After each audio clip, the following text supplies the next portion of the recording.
proses coaching. Saya sebagai pengamat dan teman saya Bu Diah sama Bu Sri akan menjadi coach dan coaching.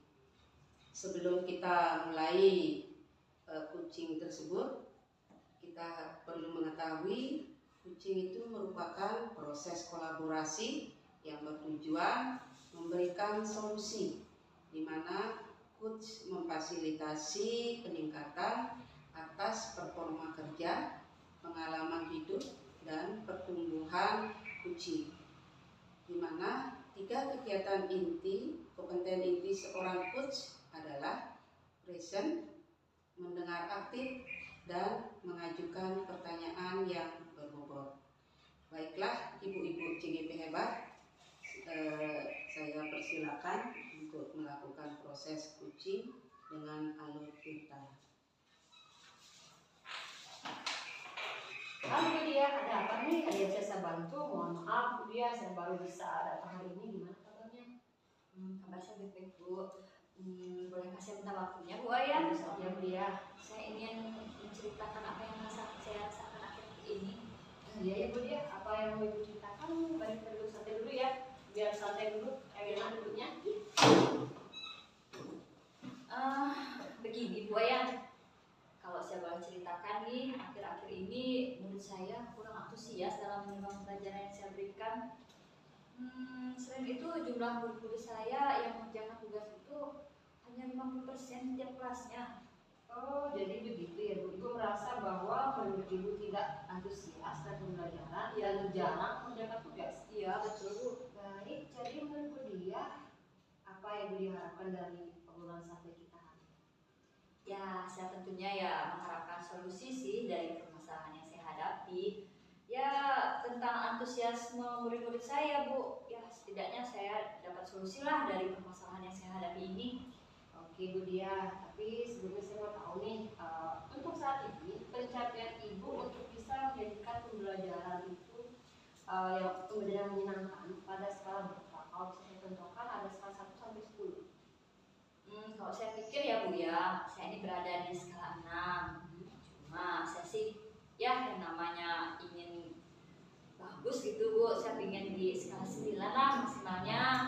Wah, luar biasa semuanya Bu Dia nih. Bu Dia, menurut Bu Dia nih, kira-kira hal apa saja yang membuat murid-murid itu kurang antusias dalam pembelajaran bersama? Kalau saya ingat kembali ya Bu ya, yang menyebabkan murid-murid saya itu kurang antusias dalam pembelajaran yang saya berikan itu mungkin yang pertama, pembelajaran yang saya berikan itu sedikit membosankan Bu. Terus kira-kira apa yang membuat murid Bu Dia itu antusias dalam pembelajaran? Yang saya pikir sih murid sekarang ini kan pengen pembelajaran yang mengasihkan Bu, yang tidak monoton dan tidak membosankan. Ya, saya sependapat dengan Bu Dia. Lalu menurut pendapat Bu Dia, apa saja sih yang membuat murid-murid itu asik dan tidak bosan pada pembelajaran Bu Dia? Menurut saya pembelajaran itu harus berpusat pada murid Bu. Yang pertama nih, ya saya minta murid itu biar aktif lah di kelas sehingga dengan adanya ice breaking, dengan adanya berbagai macam games, ya supaya pembelajaran itu jadi lebih menyenangkan. Lalu Bu, mengenai tugas yang diberikan kepada murid-murid Ibu, penyebabnya apa sehingga anak kurang antusias dalam pembuatan tugas pertama? Kalau saya pikir lagi nih Bu ya, mungkin saya memberikan tugas itu terlalu banyak Bu. Lalu dengan berisi banyak pertanyaan tanpa saya memberikan sumber belajar yang beragam dan mengasihkan. Menurut saya sih Bu ya. Kalau boleh tahu Ibu menggunakan sumber pelajaran apa saja di kelas? Saya pikir banyak sih Bu. Kalau sekarang kan zaman digital nih, kita memberikan sumber belajar seperti YouTube, ada video TikTok yang tren sekarang nih Bu. Betul sekali Bu Dia, saya yakin sekali bila Ibu bisa menggunakan berbagai macam sumber belajar pasti akan membuat murid semakin antusias dalam pembelajaran. Apalagi jika kita bisa menyebutkan seperti ice breaking, game menyebutkan seperti itu, tentu akan menambah semangat murid untuk belajar. Jadi sekarang apa rencana Ibu untuk menyelesaikan masalah? Yang pertama itu saya ingin merancang pembelajaran yang mengasihkan. dengan menggunakan sumber belajar yang beragam seperti dari video YouTube, dari TikTok, dan kemudian saya ingin memberikan tugas yang tidak terlalu banyak.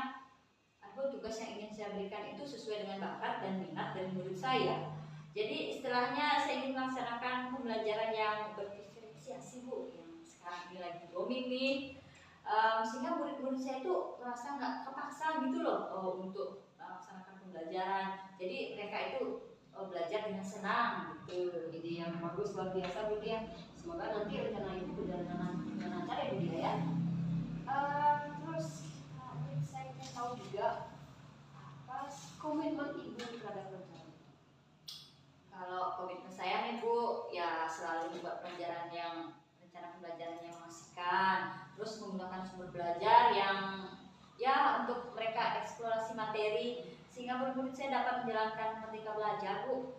Saya ingin membuat murid-murid saya itu merasa senang dalam setiap kegiatan pembelajaran yang saya lakukan Bu. Oh, bagus sekali Bu Dia. Saya sangat mendukung, mudah-mudahan semuanya berjalan lancar sesuai harapan Ibu. Oke, nanti kira-kira siapa yang akan membantu Bu Dia agar komitmen yang berbuat ini dapat terus berjalan? Yang saya inginkan ya yang membantu saya dalam buat komitmen ini adalah yang pertama pastilah kepala sekolah, lalu kolaborasi dari teman-teman sejawat saya Bu. Dalam hal ini saya tuh butuh dukungan semua pihak lah. Asal semuanya mendukung, jadi harapan dan cita-cita Bu Dia akan tercapai. Bagaimana sekarang perasaannya Bu Dia setelah kita ngobrol sampai begini? Ya perasaan saya sekarang sih udah lega sih Bu ya. Jadi saya udah mengutarakan unek-unek saya dalam permasalahan yang saya hadapi. Terus saya mendapatkan solusi lah dari permasalahan yang saya hadapi. Jadi perasaan saya udah plong, sekarang udah lega bisa menceritakan ini pada Bu Wayan. Ya terima kasih banyak ya Bu Wayan. Ya, terima kasih kembali Bu Dia. Semoga semua apapun yang Ibu rencanakan nanti jalan. Ya, Terima kasih atas waktunya Bu Wayan. sama-sama Bu Dia. Terima kasih sama-sama. Demikianlah tadi percakapan kucing antara Ibu Dia dengan Ibu Sri. Terima kasih atas waktunya.